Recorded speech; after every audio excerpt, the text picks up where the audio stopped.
चलिए आज हम बात करेंगे रिपब्लिक के बारे में। रिपब्लिक, इंडिया सेलिब्रेट कर रहा है अपना रिपब्लिक डे।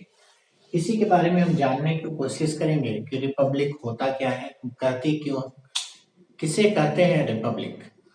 चलिए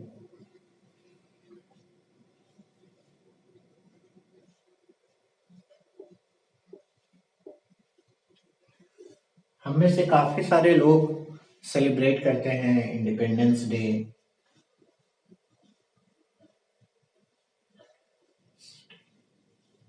रिपब्लिक डे,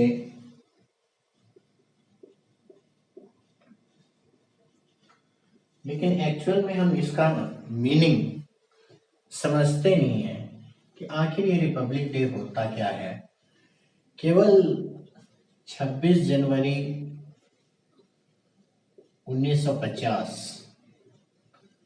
को कॉन्स्टिट्यूशन का लागू हो जाना ही रिपब्लिक डे सेलिब्रेशन का कारण नहीं है। इसके पीछे क्या वजह है, ये हम आज जानने की कोशिश करेंगे। अगर हम इंडिया के कॉन्टेक्स्ट में बात करें तो 15 अगस्त 1947 इस दिन हम मनाते हैं इंडिपेंडेंस डे। इस दिन से हम मनाते हैं इंडिपेंडेंस डे।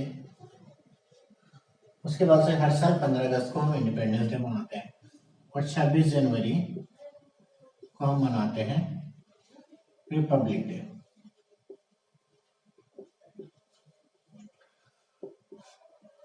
अब अगर हमें इस वर्ड रिपब्लिक को समझना है तो हमें समझना पड़ेगा कुछ चीजों को। कुछ वर्ड्स हैं जो कि यूज होते हैं पॉलिटी में, उन्हें हम बोलते हैं कॉलोनी, कॉलोनी, प्रोटेक्टोरेट, डोमिनियन,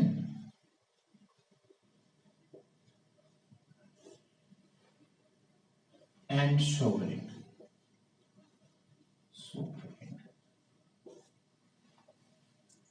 ठीक है, तो हम इसे समझने की कोशिश करेंगे वन बाय वन। ये है क्या? पहला कॉलोनी। कॉलोनी का मतलब है उपनिवेश, या इसे हम कहते हैं डिपेंडेंसी।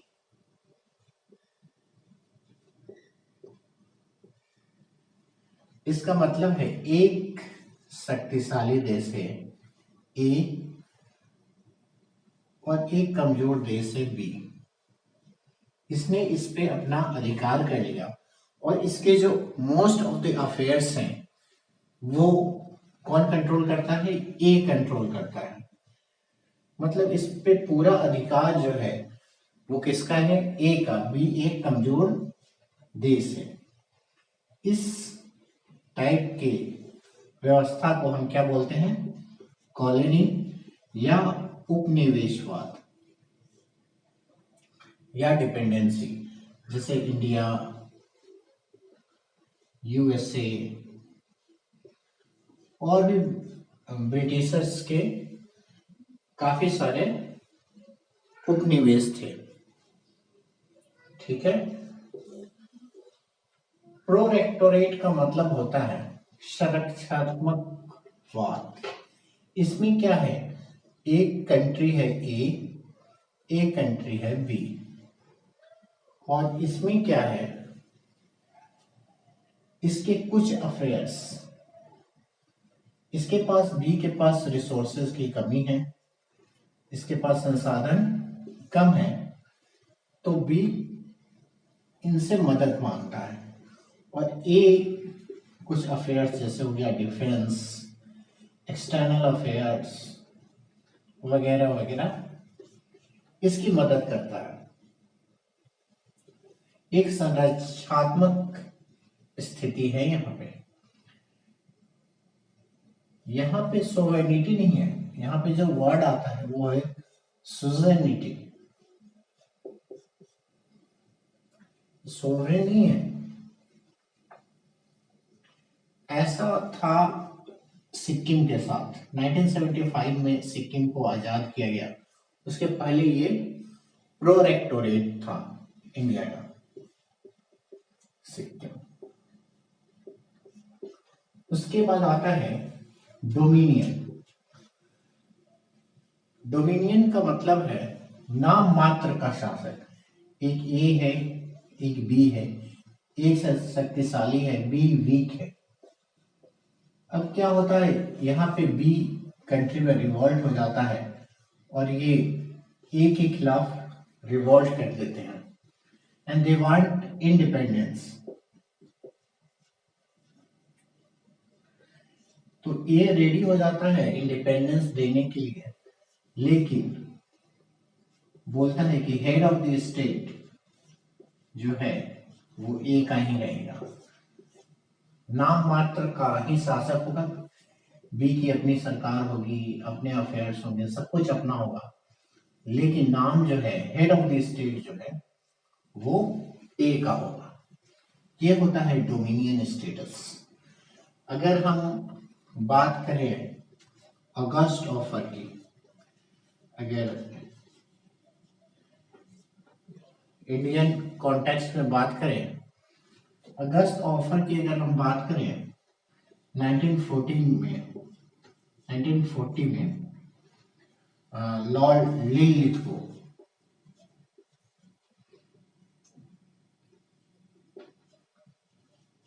उसके टाइम पे आया था कि इंडिया को डोमिनियन स्टेटस दिया जाए।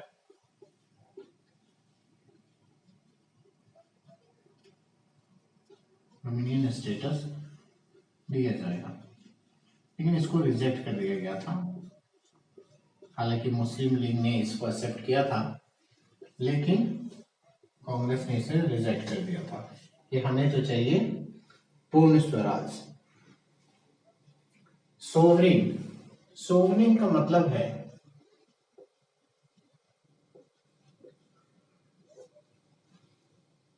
संप्रभुत्व, संप्रभु। इसका मतलब head of the state elected होगा, खुद की गवर्नमेंट होगी, नो प्रिविलेज सोसाइटी,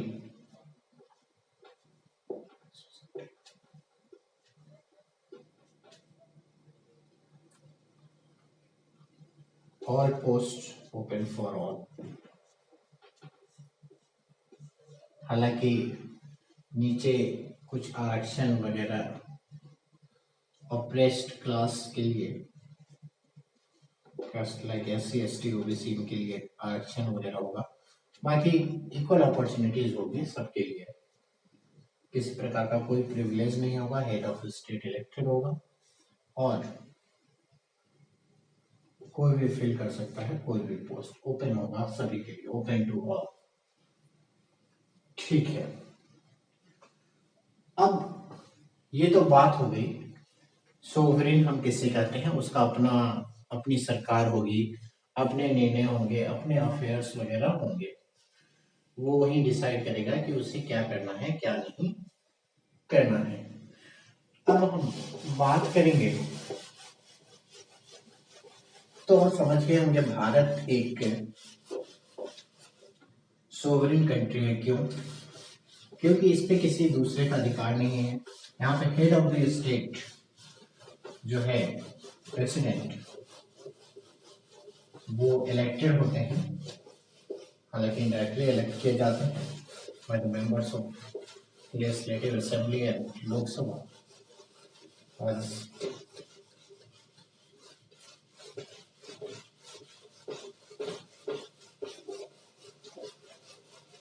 लेकिन ये तो बात हुई। दूसरा है कि इक्वल अपॉर्चुनिटी होगा, प्रिविलेज क्लास कुछ भी नहीं है। हालांकि इसमें आता है कि राज्यसभा के जो 12 मेंबर्स हैं वो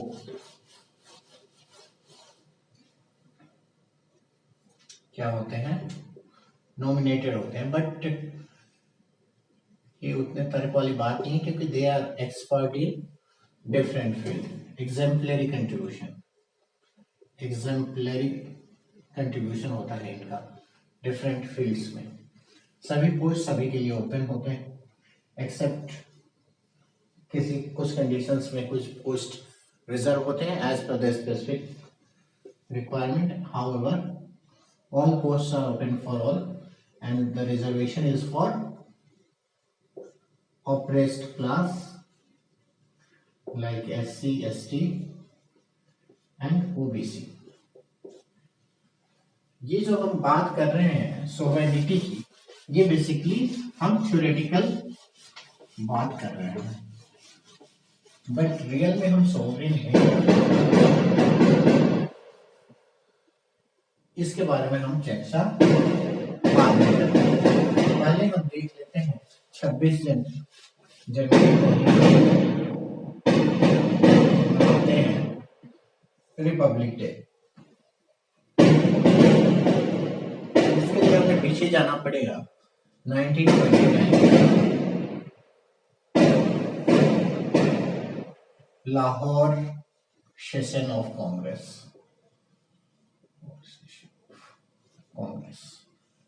जैसा कि आप सभी जानते हैं कांग्रेस का सेशन जो है वो दिसंबर में हुआ करता था। क्यों?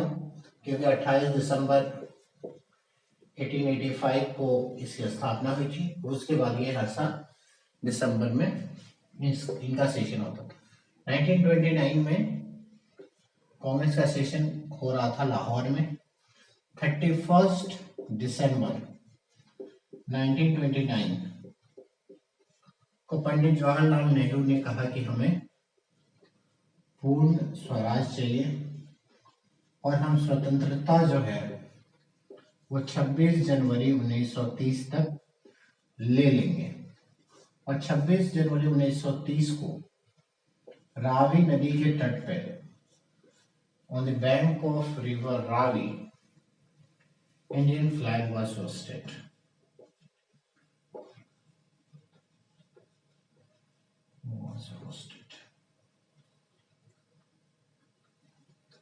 ठीक, तो इसी को ये करना, इसी को to mark as a remembrance और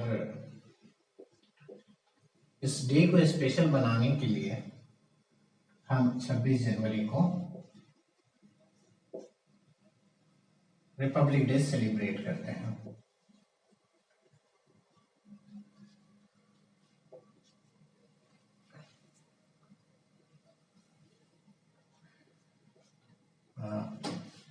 जो वेबल प्लान था Indian independence act 1947, Indian independence act 1947 के अनुसार हमें आजादी तो 15 अगस्त 1947 को मिल गई, लेकिन जो वेबल प्लान आया था 1945 में, उसके अनुसार हमने एक कॉन्स्टिट्यूएंट असेंबली बना दी थी।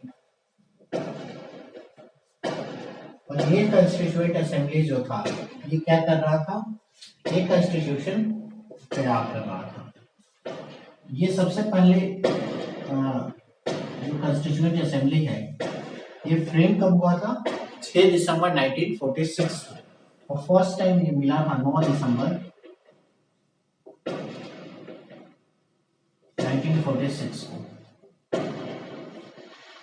9 दिसंबर 1946 को मिला और हमारा संविधान तैयार हो गया 26 जनवरी 1949 को। 26 जनवरी हमारा संविधान तैयार हो गया 26 नवंबर 1949 तक, 2 साल 11 महीना 17 दिन, 2 years 11 months 17 days। 9 दिसंबर 1940 को मिला, 26 नवंबर 1949 को ये बनकर तैयार हो गया। उस टाइम हमारे कॉन्स्टिट्यूशन में 395 आर्टिकल्स थे।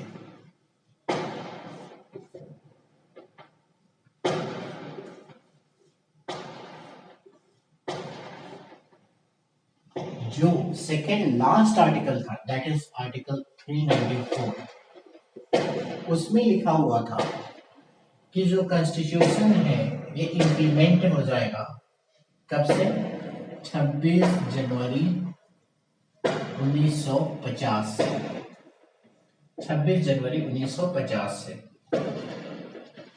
हालांकि इनैक्ट जो है ये 26 नवंबर 1949 को हो गया, लेकिन कुछ प्रोविजंस जो थे उसे छोड़कर बाकी जो है कुछ इंपॉर्टेंट प्रोविजंस थे, जैसे कि इलेक्शन और कुछ अदर इंपॉर्टेंट प्रोविजंस वगैरह थे, वो जो है आर्टिकल 394 के अनुसार इंप्लीमेंट हो गया। और बाकी जो है आर्टिकल जो है ये 26 जनवरी 1950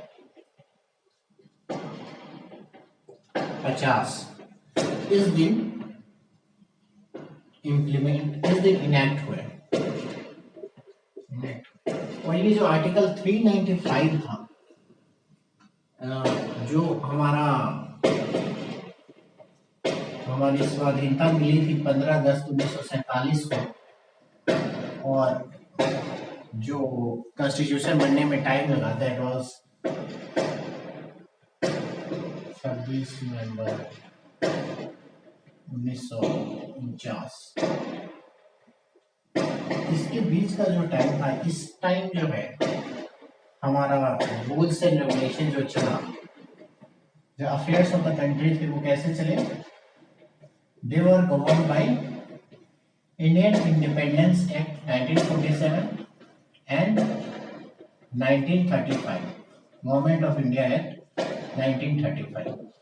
और जो ये आर्टिकल 395 था, इसमें क्लियरली लिखा हुआ था कि 26 जनवरी 1950 से article 39 Indian independence act 1947 and government of India act 1935 इनका रोल हो जाएगा समाप्त, और भारत का जो संविधान है वही सर्वोपरि होगा।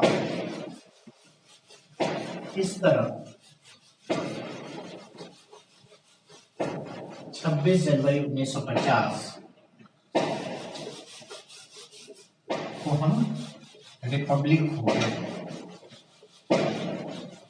हमारा अपना कॉन्स्टिट्यूशन था and the affairs of the country वर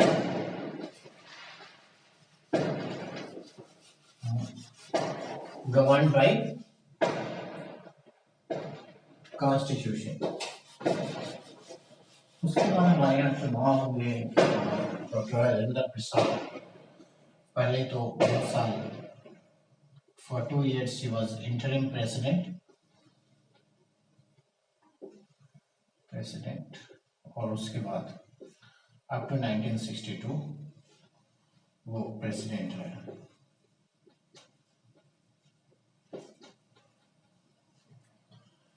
जैसा कि आप समझ गए होंगे कि 26 नवंबर 1949 को हमारा संविधान बनके तैयार हुआ, लेकिन 26 जनवरी 1950 को ये लागू किया गया।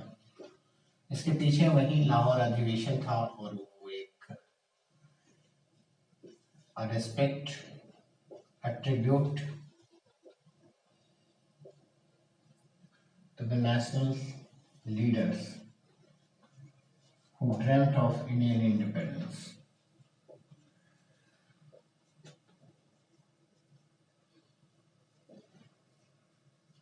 इसका एक और अच्छा उदाहरण जो है हमें अमेरिकन इंडिपेंडेंस से भी मिलता है। वहां पे जो इंडियन इंडिपेंडेंस का अमेरिकन इंडिपेंडेंस का जो वार हुआ वो 1775 से 1782 तक हुआ, लेकिन 1776 में 13 स्टेट्स जिन्हें यूनाइटेड स्टेट्स ऑफ अमेरिका कहा जाता है, इन्होंने अपने आप को इंडिपेंडेंट घोषित कर दिया 2 मई के आसपास, 2 मई 4 मई, it is matter of degree. और उसके बाद से वो लोग इस डे को सेलिब्रेट करने लगे एज देयर इंडिपेंडेंस डे। हालांकि उन्हें आजादी तो बाद में मिली 1782 में, लेकिन वो इसी डेट को अपनी आजादी का दिन मान लिए। उसके बाद से 2 मई को वो अपना सेलिब्रेट करते हैं। Okay, so this is the importance of a day.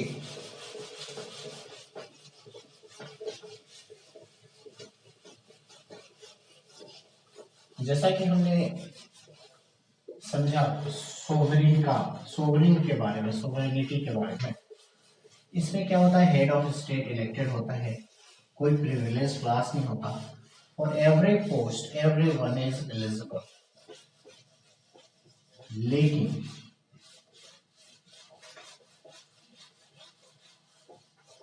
आज हम कितने सोवरेन हैं, ये politics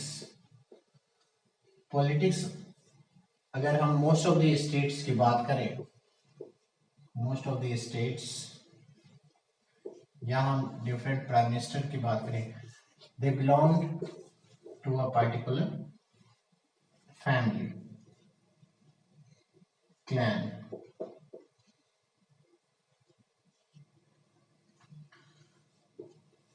There is nothing wrong being born in a family of politician and ultimately becoming a politician. Being born in a political family and later on becoming a politician. Because many leaders are from the family of the politicians. But there are many examples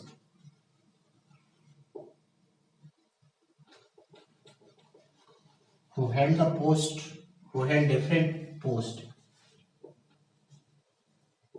at different levels only because they were son or daughter of a particular family. So here our complete sovereignty is not there. Means till now we have not achieved that. Because equal opportunity for all.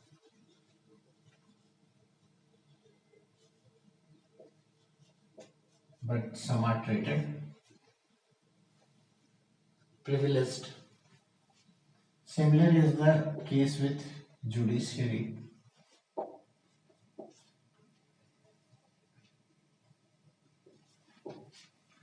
A leader from Bihar has raised his voice that in Indian higher judiciary, most of the people are from particular family, means higher caste.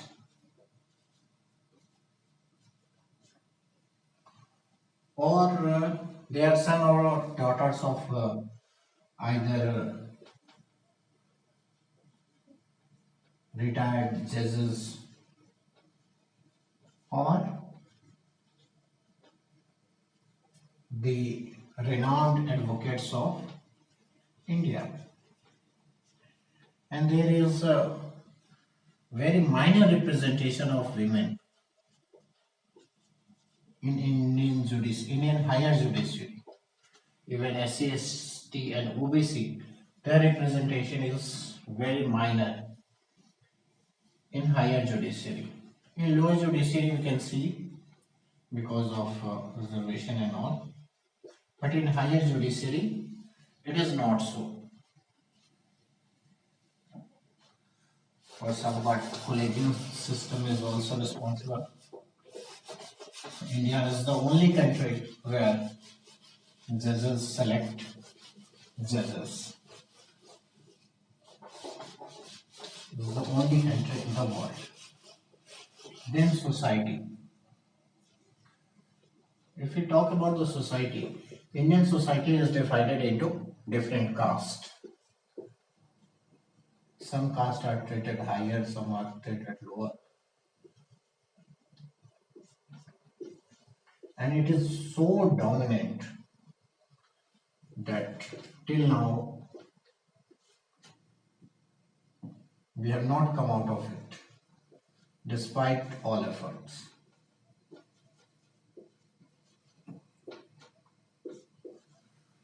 So equal opportunity for all.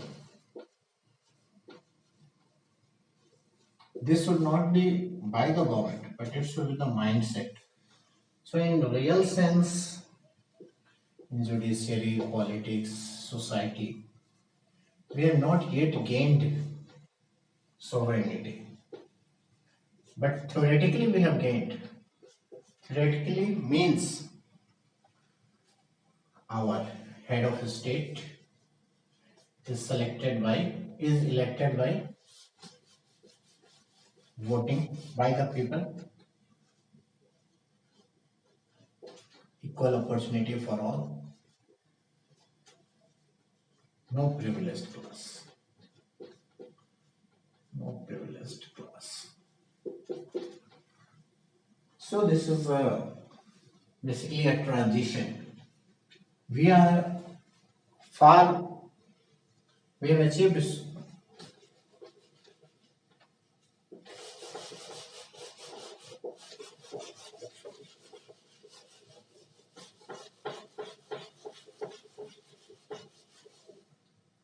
we are far developed in terms of sovereignty from many developed countries.